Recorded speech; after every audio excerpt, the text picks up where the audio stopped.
स्त्री जन्मा तुझी कहाणी मी या विषयावर बोलणार आहे. नको मारू आई मला हा जन्म घेऊ दे. नको मारू आई मला हा जन्म घेऊ दे. तू जसं पाहिलं जर मला देखील पाहू दे. आई नको ग मारू आई मला हा जन्म घेऊ दे. बाबा तुम्ही आईला म्हणा नका मारू. आजी आणि आजोबांना त्यांना मुलगी नको, त्यांना वंशांचा दिवाच पाहिजे.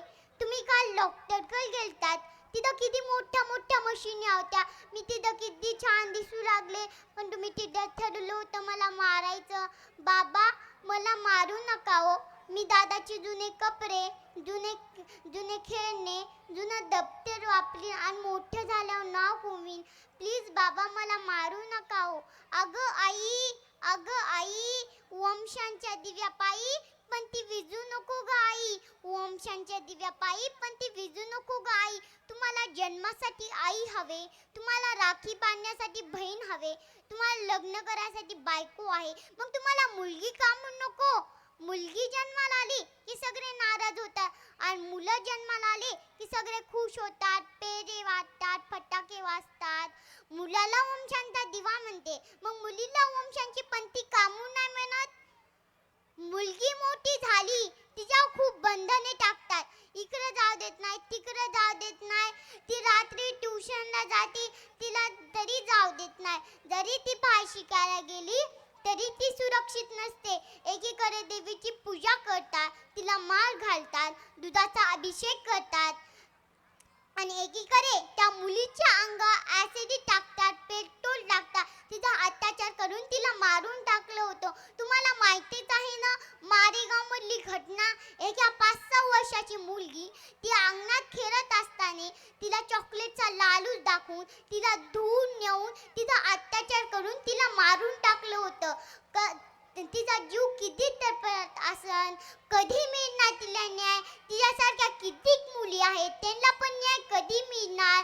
आपल्या देशात एका रात्री नोटबंदी आले होते, एकाच रात्री मुख्यमंत्री बदलतो, मग एकाच रात्री मुलीला न्याय कामून नाही मिळत. शिवाजी महाराजांच्या दरबारात एका बाईच्या अंगावर हात टाकला गेला होता. मग जिजामातांनी शिवाजी महाराजाला म्हणलं, अंगणातली तुरस, गोठ्यातली गाय, घरातली माय ह्यांच्याकडे जर कुणी वाकड्या नजरेने पाहण्याची गय केली जाणार नाही. मग शिवाजी महाराजांनी त्या माणसाचं मुंडकं कापून त्या दरबारात अटकलं होतं. म्हणून मी म्हणते, अंधार झाला आता उजेड पाहिजे, अंधार झाला आता उजेड पाहिजे. पुन्हा या देशाला जिजाऊचा शिवा पाहिजे, पुन्हा या देशाला जिजाऊचा शिवा पाहिजे. जर मुलीला तिच्या आई, वडील, भाऊ, बहीण, नवऱ्याची जर साथ मिळाली, ती कधी पण डॉक्टर, इंजिनियर, पोलीस, वकील सुद्धा राष्ट्रपती बनू शकते. म्हणून मी म्हणते, न पूछो जमाने से कि क्या हमारी कहानी है, न पूछो जमाने से कि क्या हमारी कहानी है. हमारी पहचान सिर्फ ये है कि हम भारत की नारी है, हमारी पहचान सिर्फ ये है कि हम भारत की नारी है. जाता जाता एवढंच म्हणून जाते, मुलीला लवकरात लवकर न्याय मिळवून द्या, तिचा अत्याचार थांबवा. अगं एक मुली तुला सांगते आता पिंजऱ्यात फरफरू नकोस. अगं एक मुली तुला सांगते आता पिंजऱ्यात फरफरू नकोस. पेटून उठ पण आता रडू नकोस, पेटून उठ पण आता रडू नकोस. धन्यवाद. एकदा जोरदार टाळ्या आपण सर्वांनी द्यायच्या आहेत. सिनियर केजीची ही चिमुकली आहे, हिचा सन्मान सलीम सर यांना विनंती करतोय. जिगीषा हिचा खऱ्या अर्थानं नावातच तिचा जिगीषा आहे आणि अत्यंत सुंदर ती बोलली आहे.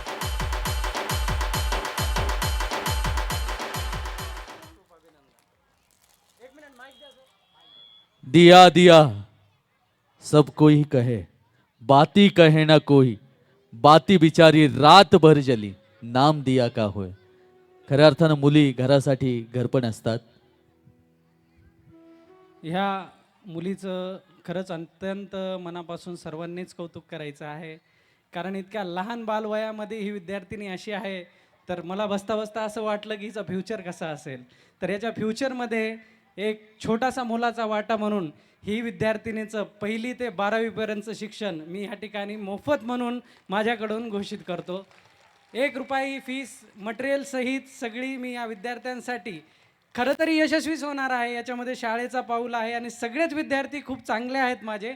पण एक सगळ्या विद्यार्थ्यांना एक मोटिवेशन म्हणून हे एक पाऊल मी ह्या क्षणामध्ये विचार केला की ह्या विद्यार्थिनीचं शिक्षण जर मोफत केलं तर कदाचित ह्या ठिकाणी जमलेले माझे विद्यार्थी यापासून प्रेरणा घेतील आणि नक्की त्यांचंही शिक्षण, अशी जर संकल्पना, असे जर कार्य, असे जर पालकांनी साथ दिली. हे बघा, याच्यामध्ये केवळ माझीच मेहनत नाही आहे, शाळेची मेहनत नाही, यांच्या पालकांची अत्यंत मेहनत आहे.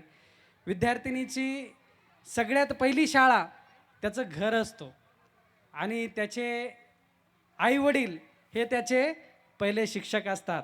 या बाळाच्या ज्या आईच्या जन्माला ही मुलगी आली आहे, खरंच ती नशिबान आहे आणि मीही खूप नशिबान मानतो की मला ही 3 मुली आहेत आणि मी अपेक्षा करतो की माझी 3ही मुलीही याच्यासारखे आणि आपल्या GDच्या विद्यार्थ्यासारखे असावं. या ठिकाणी माझी आई आलेली आहे, तिचंही मी माझ्या मनापासून आभार व्यक्त करतो आणि तिच्यासाठी 2 शब्द म्हणतो की वडिलांच्या संघर्षाला मी स्वप्नपूर्तीचं मान देईल, वडिलांच्या संघर्षाला मी स्वप्नपूर्तीचं दान करेन, जमिनीलाही होईल गर्व, आकाशही अभिमान करेन आणि नको मला कुठली इमारत प्रेमाची निशाणी म्हणून, नको मला कुठली इमारत प्रेमाची निशाणी म्हणून, मी आई तुझ्यासाठी स्वराज्य निर्माण करेल. धन्यवाद. थँक्यू.